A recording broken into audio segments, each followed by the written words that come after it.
நிறமாறும் உலகில் movie March 7 release ஆக போகுது. பிரிட்டோ ஜெபி டைரக்ஷன்ல பாரதிராஜா, நட்டி, ரியோ, சாண்டி நடிக்கிறாங்க. தேவ பிரகாஷ் மியூசிக் பண்றாரு. விமலோட படவா படம் பிப்ரவரி 14 ரிலீஸ் ஆக போகுது. சசிகுமாரோட அடுத்த படம் டைட்டில் மை லார்ட். ராஜமுருகன் டைரக்ஷன்ல சசிகுமார், சைத்ரா, குரு சோமசுந்தரம் நடிக்கிறாங்க. ஷான் ரோல்டன் மியூசிக் பண்றாரு. பிரதீப்போட டிராகன் மூவில சிம்பு ஒரு சாங் ஒன்னு பாடிருக்காரு. அந்த சாங்குக்கான ப்ரோமோவை இப்ப விட்டுருக்காங்க.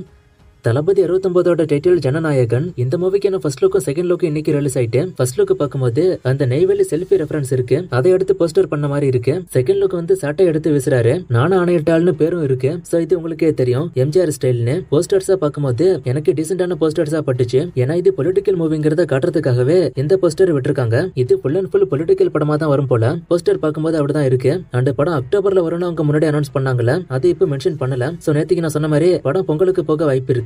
அப்ப இந்த வருஷம் தளபதியோட படம் ரிலீஸ் ஆகாது. போன வருஷம் அஜித்துக்கு படம் ரிலீஸ் ஆகல. இந்த வருஷம் விஜய்க்கு படம் ரிலீஸ் ஆகாது போல. ஹெச் வினோத் டைரக்ஷன்ல தளபதி விஜய், பூஜா ஹெக்டே, பாபி டியோல், மமிதா பைஜு, பிரியாமணி நடிக்கிறாங்க. அனிருத் மியூசிக் பண்றாரு. படம் பொங்கலுக்கு வர வாய்ப்பு இருக்கு.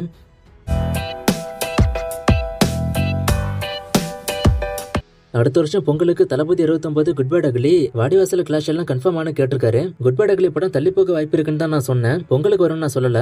அந்த படம் இந்த வருஷமே வந்துரும். மத்த 2 படமும் கிளாஷ் ஆக சான்ஸ் இருக்கு. கைதி 2 ஷார்ட் டைம் ப்ராஜெக்டானு கேட்டிருக்காரு. ஆமா, இது ஷார்ட் டைம் ப்ராஜெக்ட் தான். ஆனா அதுக்குன்னு ரொம்ப ஷார்ட் டைம்லாம் இல்ல. லோகேஷோட மத்த படங்களை கம்பேர் பண்ணும்போது வேணா இது ஷார்ட்டான டைமா இருக்கும். அண்ட் இதை முடிச்சுட்டு லோகேஷ் விக்ரம் 2க்கு போவாரா இல்ல ரோலக்ஸுக்கு போவாரான்னு வெயிட் பண்ணி தான் பார்க்கணும். வேட்டை மன்னன் படம் பத்தி கேட்டிருக்காரு. இந்த படம் திரும்ப ஸ்டார்ட் ஆக போறது ஒரு நியூஸ் வந்துச்சு. நான் கூட சொல்லியிருப்பேன். ஆனா இப்போதைக்கு இந்த படம் ஸ்டார்ட் ஆகல. வாத்தியார் அப்டேட்டை கேட்டிருக்காரு. இந்த படம் சம்மருக்கு வரும். ஃபர்ஸ்ட் பொங்கலுக்கு வரும்னு சொன்னாங்க. ஆனா படம் இப்ப பொங்கலுக்கு வரல. சோ படம் சம்மருக்கு தான். ஒரு சில ஆர்டிஸ்ட சொல்லி ஜெயிலர் 2ல இவங்க இருக்காங்களா, காஞ்சனா 4ல இவங்க இருக்காங்களான்னு கேக்குறீங்க. இதெல்லாம் அனௌன்ஸும் பண்ணல, அப்டேட்டும் வரல. இப்போதைக்கு இல்ல. கேம் சேஞ்சர் சாங்கோட பட்ஜெட் மட்டும் 76 கோடி சொல்றாங்க. அதுல ஒரு சாங் மூவில வரவே இல்ல. அது மூவிக்கு லாஸ் தானே, அதை ஏன் ஷூட் பண்ணாங்கன்னு கேட்டிருக்காரு. அது சங்கரோட தப்பு. ஃபர்ஸ்டே பிளான் பண்ணிருக்கணும். எந்தெந்த சாங் மூவிக்குள்ள வரும், எதை ஷூட் பண்ணணும்னு. காசு இருக்குன்னு நினைச்சதெல்லாம் எடுத்துட்டு அப்புறம் மூவியை கட் பண்ணி தூக்கும் போது அதுல இந்த சாங் எல்லாம் போயிட்டு. இந்தியன் 3யோட ஷூட்டிங் பத்தி கேட்டிருக்காரு. அதுக்கான ப்ரீ ப்ரொடக்ஷன் ஒர்க் போய்கிட்டு இருக்கு. ஷூட்டிங் ஸ்டார்ட் ஆகும் போது நான் சொல்றேன். லிங்குசாமி இப்ப என்ன படம் பண்றாருன்னு கேட்டிருக்காரு. அவரு படம் ஒண்ணு இப்போதைக்கு எடுக்கல. மகாபாரத கதையை படமா எடுக்க போறதா சொன்னாங்க. இந்த மாதிரி நிறைய நியூஸ் போகுது. ஆனா இன்னும் அடுத்த படம் அவருக்கு ஸ்டார்ட் ஆகல. ரெட்டத்தல மூவில அருண் விஜய் டுயல் ரோலான்னு கேட்டிருக்காரு. ஆமா, டுயல் ரோல் தான். சர்ப்ரைஸா 3வது ரோல் கூட இருக்குன்னு சொல்றாங்க. அகத்திய படம் ஜனவரி 31 வருமா வராதான்னு கேட்டிருக்காரு. படம் வராது, அவங்க ரீகன்ஃபார்ம் பண்ணல. புது டேட்ல படம் வரும்.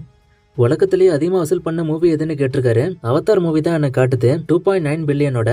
காஞ்சனா படம் ரீரிலீஸ் ஆகுமான்னு கேட்டிருக்காரு. ஆக வாய்ப்பு இருக்குன்னு ரிலீஸ் ஆனா சொல்றேன். கொரியன் மூவி ஓல்டு பாயோட கதையும் மகாராஜாவோட கதையும் ஒன்னான்னு கேட்டிருக்காரு. அப்படியே ஒண்ணு இல்ல, ஒரு சில விஷயம் மேட்ச் ஆகும். மகாராஜா மூவில இந்த பொண்ணு ரிவீல் பண்ணுவாங்கல்ல, இது யாரோட பொண்ணுன்னு, அந்த மாதிரி ஒரு சீன் அதுல இருக்கும். அந்த மாதிரி தான். வெங்கட் பிரபுவோட அடுத்த மூவிக்கு என்ன அப்டேட் கேட்டிருக்காரு. சிவகார்த்தி கூட தான் அடுத்த படம் பண்ண வாய்ப்பு இருக்கு. நான் வேற படம் ஸ்டார்ட் ஆனா சொல்றேன். வரணமாயிரம் ரீரிலீஸோட வசூல கேட்டிருக்காரு. 2 கோடிக்குள்ளதான் வந்திருக்கும்னு நினைக்கிறேன். அர்ஜுன் ஏன் ஹீரோவா படம் பண்ண மாட்டாருன்னு கேட்டிருக்காரு. அவரு ஹீரோவா பண்ணா படம் ஓடணும்ல. அண்ட் அவருக்கு வாய்ப்பும் பெருசா கிடைக்கல. ஒரு சில படம் பண்றாரு. தீயவர் கொலைகள் நடுங்க மூவில அவரும் இருக்காரு. தளபதி 70 பத்தி ஒரு 3 டேஸ்க்கு முன்னாடி நான் வீடியோ போட்டுட்டேன். அந்த வீடியோ போய் பாருங்க. எனக்கு அனிருத்த பிடிக்குமா யுவனை பிடிக்குமான்னு கேட்டிருக்காரு. எனக்கு 2 பேருமே பிடிக்கும். ரீசெண்டா இப்ப வந்து அனிருத் ஃபேவரேட்டா இருக்காரு. ஏன்னா அவரோட பிஜிஎம்னால. நேத்து ஒரு ஃப்ரேமை கொடுத்து கண்டுபிடிக்க சொன்ன இது யாருன்னு நிறைய பேர் கண்டுபிடிச்சிங்க. ஷாருக் கான் தான். இது என்னைக்கான ஃப்ரேம், இது யாருன்னு கண்டுபிடிங்க. இன்னும் நிறைய மூவிஸ்க்கான அப்டேட் கேட்டிருக்கீங்க. இந்த மூவிஸ்க்கான அப்டேட் எல்லாம் நான் அடுத்தடுத்த வீடியோஸ்ல கொடுக்குறேன்.